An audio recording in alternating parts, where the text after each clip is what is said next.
En esta semana, estudiando la Biblia, y después de pedir la guía de nuestro amoroso Dios, analizaremos Proverbios 15, versículo 1. Comencemos con el contexto. ¿Qué nos quiere enseñar nuestro Padre Celestial? Nos encontramos en el libro de Proverbios, una colección de sabiduría práctica inspirada por Jehová Dios.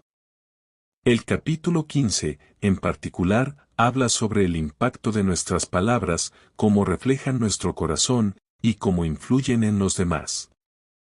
En el versículo 1 se contraponen dos actitudes, cuando respondemos con calma, o cuando respondemos con dureza.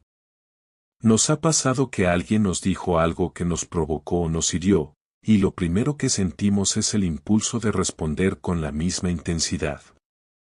A todos nos ha pasado. Pero aquí Jehová nos ofrece una alternativa sabia. No se trata de reprimirnos con frustración, sino de cultivar una actitud que transforma las tensiones en paz.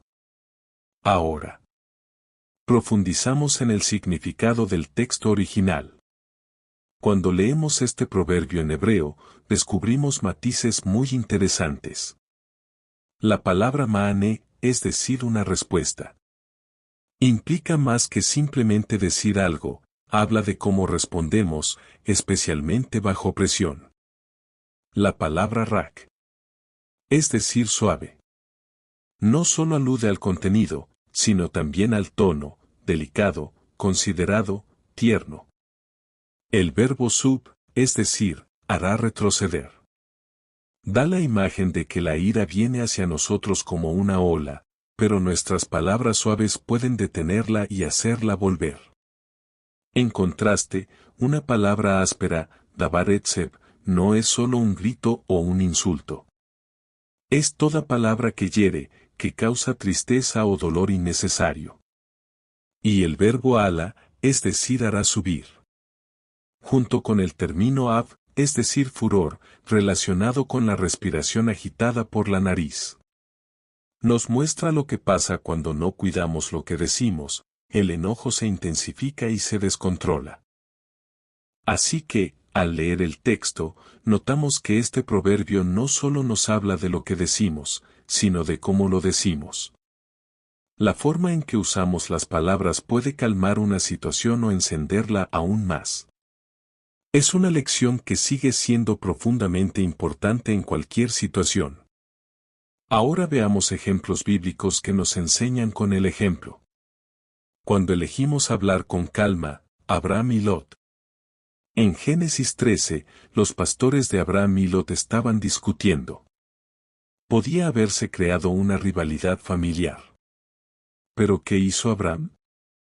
Se acercó a Lot y le dijo en el verso 8, no debe haber peleas entre nosotros, y con respeto le ofreció a Lot que eligiera primero. Utilizó una respuesta suave, generosa y apacible. Gracias a eso, evitaron un conflicto innecesario. Así que de esto aprendemos que si priorizamos la paz por encima del orgullo, Jehová bendecirá nuestros esfuerzos. Ahora veamos cuando respondemos con dureza, Nabal y David.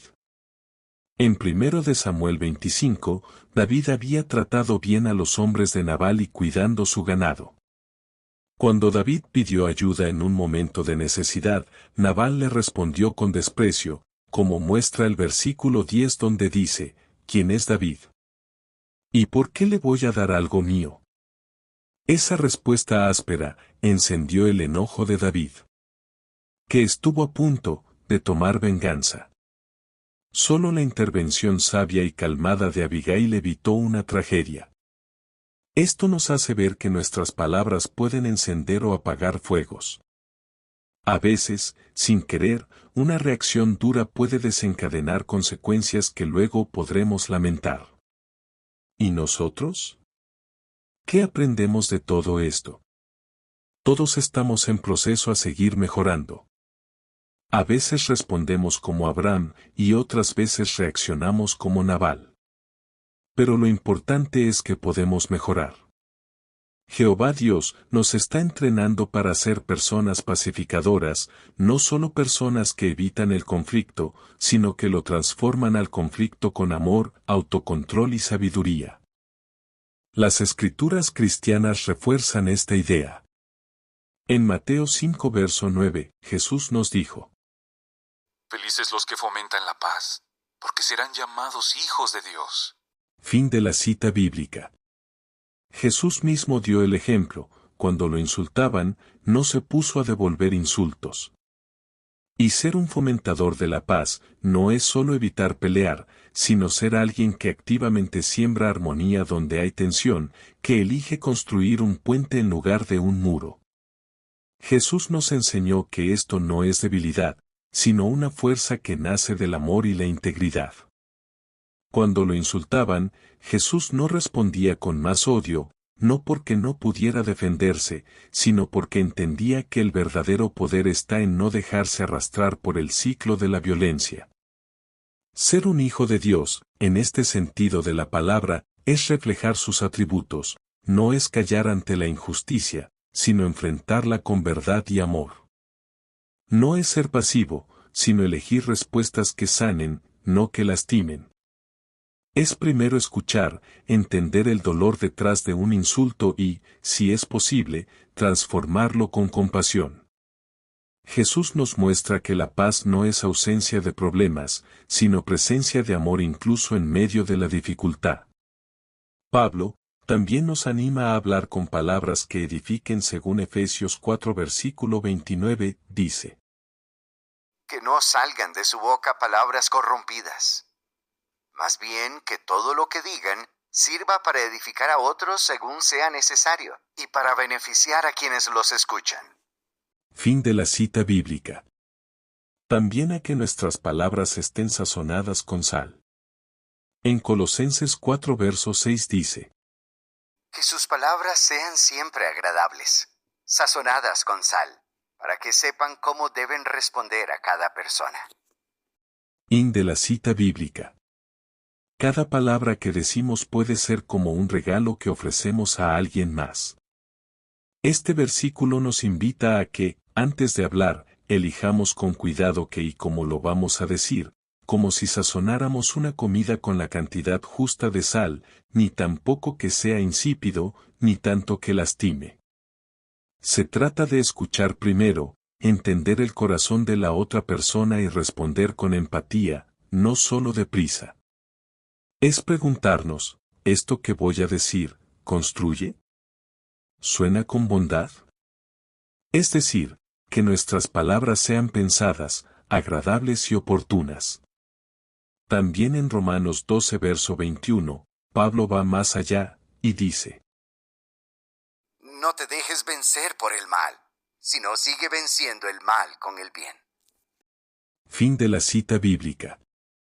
¿Nos damos cuenta? En lugar de reaccionar con dureza, tenemos el privilegio de imitar a nuestro Señor Jesucristo, de responder con calma, de edificar en lugar de destruir. Claro, no siempre lo vamos a lograr. Todos estamos en este camino de seguir mejorando.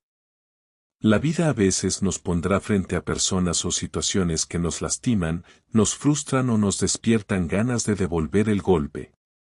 Pero Pablo, en este versículo nos propone algo revolucionario: romper el ciclo del mal con un acto de bondad consciente.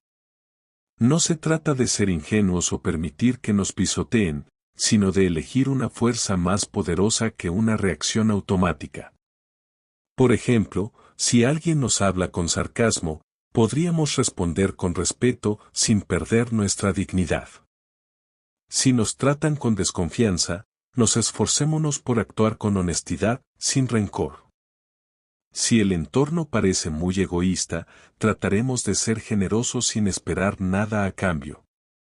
Jesús lo vivió así: cuando lo traicionaron, no los amenazó; cuando lo golpearon, no amenazó. ¿Por qué? Porque sabía que el odio solo genera más odio, pero el bien, aunque parezca pequeño, siembra algo nuevo. ¿Y qué pasa si nuestra bondad no cambia al otro? Tal vez no. Pero nos habrá cambiado a nosotros. Nos habrá hecho más humano, más parecido a aquel que venció la muerte con vida. Ayudas y sugerencias prácticas. Este proverbio nos recuerda algo importante: no siempre podemos controlar lo que otros dicen o hacen, pero sí podemos decidir cómo podemos responder nosotros. Así que, ¿qué podemos hacer para poner esto en práctica y seguir mejorando? Primero, hacer una pausa antes de responder. Cuando alguien nos habla de manera dura, es fácil reaccionar con la misma moneda. Pero si nos damos unos segundos para respirar y pensar, podemos responder con calma. Esa pausa puede ser el puente entre una pelea o la paz. Segundo, cultivar un tono suave, amable. No solo se trata de las palabras, sino de cómo las decimos. Incluso una verdad dicha con amor y respeto tiene más poder que muchos gritos. Practiquemos hablar como si quisiéramos sanar, no herir. Tercero, recordemos que nuestra meta no es ganar una discusión, sino ganar el corazón. Cuando respondemos con apacibilidad, demostramos madurez, autocontrol y, sobre todo, amor cristiano. Eso puede desactivar hasta el enojo más fuerte y fomentar la paz. Desafío práctico. Propongámonos esta semana responder de forma amable al menos una vez por día, en una situación difícil. Luego, pensemos. ¿Qué pasó cuando hablé con calma? ¿Cómo me sentí? Y veremos que este principio funciona, no porque sea una técnica humana, sino porque proviene de nuestro amoroso Padre Celestial. Fin del análisis.